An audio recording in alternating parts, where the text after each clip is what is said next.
Hi అండి, నమస్తే. అందరికీ శివరాత్రి శుభాకాంక్షలండి. మేము ఈరోజు వరంగల్లోని 1000 స్తంభాల గుడికి సేవకి వెళ్ళామండి.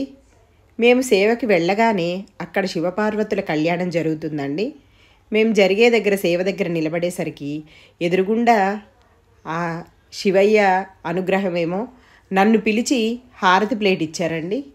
మీరు ఈ స్వామివారిని అమ్మవారిని స్టేజీ మీదకి తీసుకెళ్లేదాకా ఈ ప్లేటు హారతి ప్లేట్ పట్టుకొని వెళ్ళమన్నారండి. నాకు చాలా సంతోషం వేసిందండి. సరే అని ప్లేట్ పట్టుకొని నేను హారతి ప్లేట్ను మా సేవా స్నేహితులం అందరము కలిసి వెళ్ళి ఆ దేవుడిని అక్కడ పెట్టి కళ్యాణం అంతా చూసుకొని తర్వాత లోపల గర్భగుడిలో కూడా సేవకి వెళ్ళామండి. 2 గంటలు ఆ స్వామివారి ముందే అభిషేకిస్తుంటే అక్కడే ఉండి ఆ అభిషేకం అంతా తిలకించామండి. మేము కూడా ఆవు పాలు పంచదార అన్నీ తీసుకెళ్ళామండి. మేము కూడా అభిషేకించాం. మాకు ఈరోజు చాలా సంతోషంగా ఉంది. మీరు కూడా ఇదంతా చూస్తారు. నేను ఈ వీడియో తీశానండి. నమస్తే. రుద్రుడు కానటువంటి వాడు రుద్రుడిని అర్చించలేడు. వాడు ఎప్పుడు రుద్రుడు అవుతాడయ్యా? త్వగస్తిగతై సర్వపాపేభ్యై త్వక్కు చర్మము లోపల అస్తులు మనస్సు అన్నిటి లోపల ఉండే పాపాలన్నీ బయటికి వెళ్ళిపోతే ప్రతి మానవుడు రుద్రుడే. అలా ఎప్పుడు చేస్తూ ఉండాలి, అది ఎప్పుడు మరిచిపోకూడదు అనే విషయాన్ని మనకి ఎంతో చక్కగా తెలియపరుస్తున్నారు. ఆ భగవన్ నామాన్ని చేద్దాం.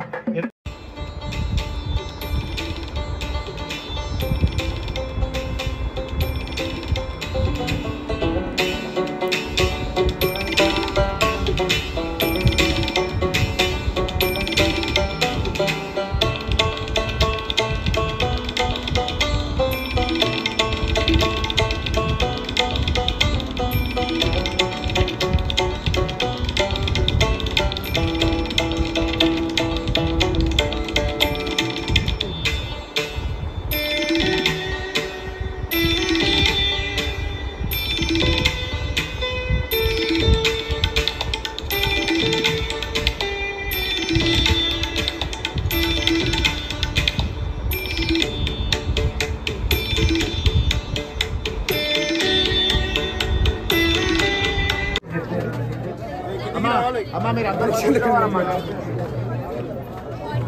దిగాలి.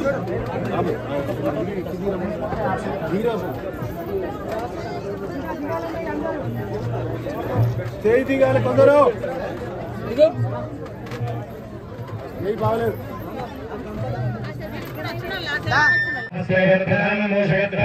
లంబోదరం శూర్పకర్ణగౌరక్తమాసంగం రక్తపుష్పైస్ఫూర్తికంపినం దేవం జగత్కారణమచ్యుతాపురుషాత్పరం సయోగీయం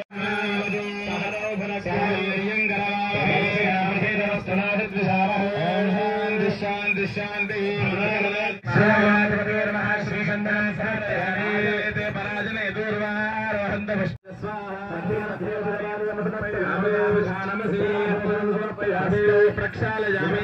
రుద్రేశ్వరి సహిత రుద్రేశ్వర స్వామి కళ్యాణ మహోత్సవము. అది లోక కళ్యాణం. స్వామివారి కళ్యాణము లోక కళ్యాణానికే తప్ప వేరే ఎటువంటిది కాదు. కనుక అలాంటి కళ్యాణ మహోత్సవంలో భాగంగా ఇప్పటి మనకు వేదిక మీద జరిగిన 2 కార్యక్రమాన్ని 2 నిమిషాలు చెప్పుకొని మిగతా కార్యక్రమం ముందుకు వెళ్దాం. సంకల్పం ముందుగా అంటే స్వామివారికి ప్రీ అప్లికేషన్ ఫామ్ అన్నట్టు. అలా మనం ఏదన్నా నింపుకోవచ్చు. అప్లికేషన్ ఫామ్ మనకు కొన్ని లిమిట్ ఉంటాయి. కానీ ఇక్కడ స్వామివారికి ఫ్రీ అప్లికేషన్ ఫామ్ అన్నట్టు.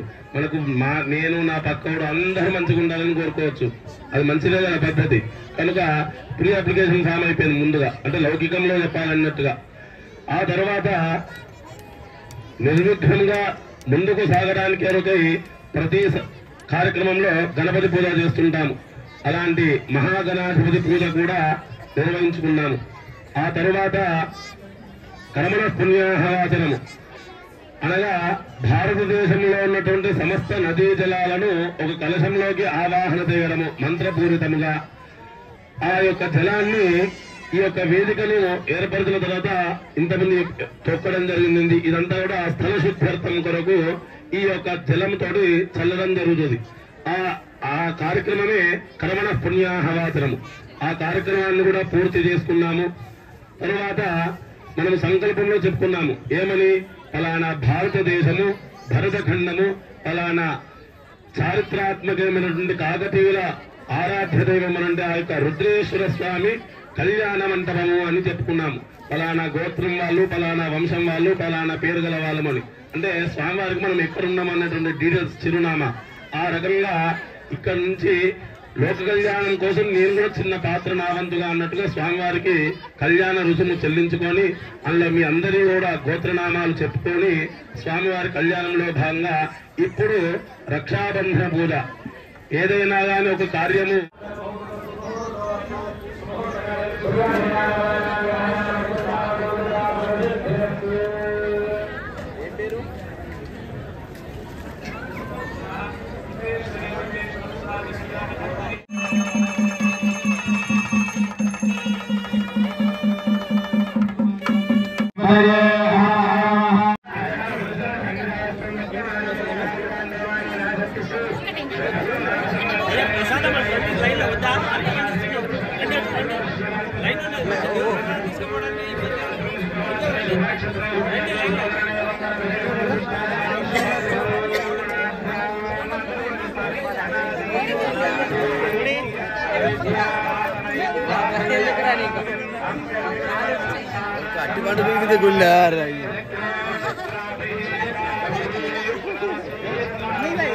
उसमें कहा जाए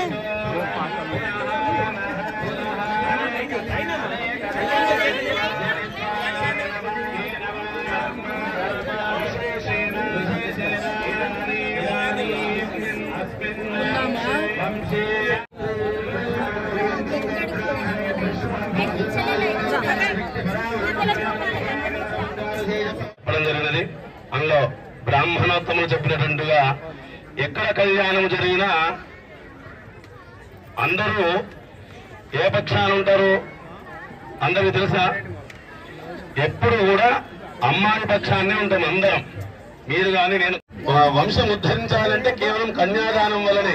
కనుక అలాంటి కన్యాదాన కార్యక్రమం ఇప్పుడు పరిసమాప్తమైనది. మనమందరం కూడా కలిసి అమ్మవారి పక్షాన ఉండి అయ్యవారికి అప్పచెప్తున్నాము. ఇక్కడనే కాదు, ఎక్కడ కన్యాదానం ఎక్కడ శాంతి కళ్యాణం జరిగినా అందరం కూడా అమ్మాయి తరఫునే ఉండాలి. కనుక అలాంటి కన్యాదానంలో భాగంగా గోదానాన్ని భూదానంగా యథాశక్తిగా సమర్పించినటువంటి మీకు తోచినటువంటి ఆ యొక్క దక్షిణను మీ యొక్క పేరు ఇంటి పేరు చెప్పుకుంటూ మీ దగ్గరికి అయ్యవారు వస్తారు. అలా తోచినటువంటిగా మీకు వేసి ఆ కన్యాదానం యొక్క పుణ్యాన్ని మీరు మూట కట్టుకోవాలి. సదస్సు ముహూర్తే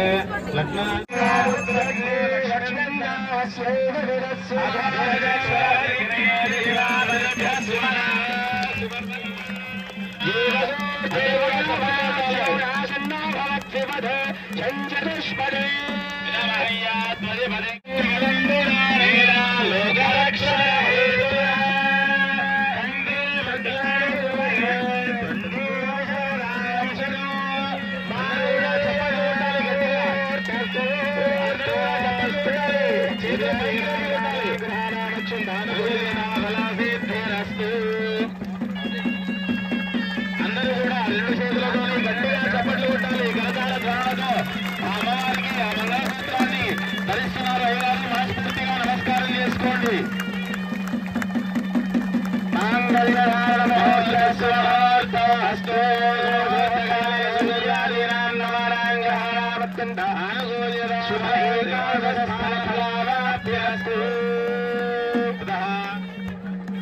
పరందర్శ్యే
కార్యక్రమం కాలక్షేపం ఉంటుంది.